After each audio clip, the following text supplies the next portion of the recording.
ജാഗ്രതയോടുകൂടി ഞാൻ ഉണ്ടാകും എന്നുള്ളതും ഞാൻ ഈ സമയത്ത് ഉറപ്പ് നൽകാൻ ആഗ്രഹിക്കുന്നു. Thank you very much. All the best for the rest of your life. നിങ്ങൾ എല്ലാവർക്കും പ്രത്യേകം നന്ദി.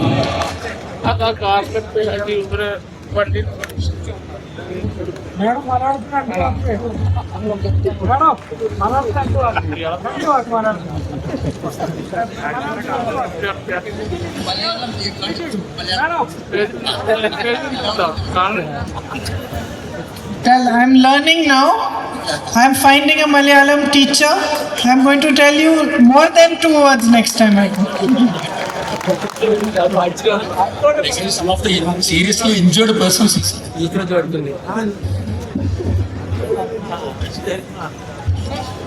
Thank you. പാർലമെന്റിൽ ഈ വലിയ പ്രശ്നം ഉയർത്തി കാണിക്കാനുള്ള നടപടികൾക്ക് നേതൃത്വം കൊടുക്കും. ഞാൻ നിങ്ങളുടെ ജനപ്രതിനിധിയാണ്. നിങ്ങളുടെ പ്രതിനിധി എന്നതിൽ ആ ഉത്തരവാദിത്തം അഭിമാനത്തോടു കൂടി നിർവഹിക്കും എന്നുള്ളത് പ്രത്യേകം എടുത്തു പറയുന്നു. ജില്ലാ കല They need more funds for fencing. They need funds to fix the existing trenches and walls. They need money to be able to resolve this issue, to be able to give you protection.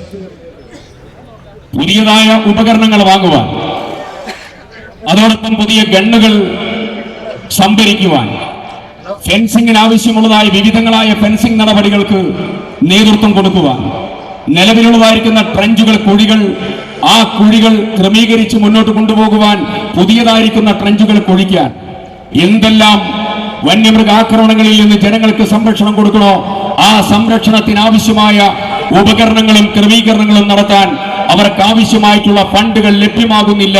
അത് കേന്ദ്രവും സംസ്ഥാനവും കൊടുക്കുന്നില്ല എന്നതാണ് ഏറ്റവും മർമ്മപ്രധാനമായ പ്രശ്നങ്ങളിൽ ഒന്ന്.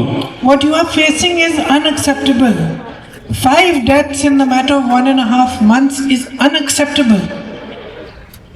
1.5 മാസത്തിനിടയിൽ 5 മരണം, 5 മനുഷ്യജീവൻ വന്യമൃഗം എടുത്തു എന്നുള്ളത് നമുക്കൊരിക്കലും സ്വീകരിക്കാൻ, നമുക്കൊരിക്കലും അംഗീകരിക്കാൻ കഴിയുന്നതായ ഒരു വിഷയമല്ല.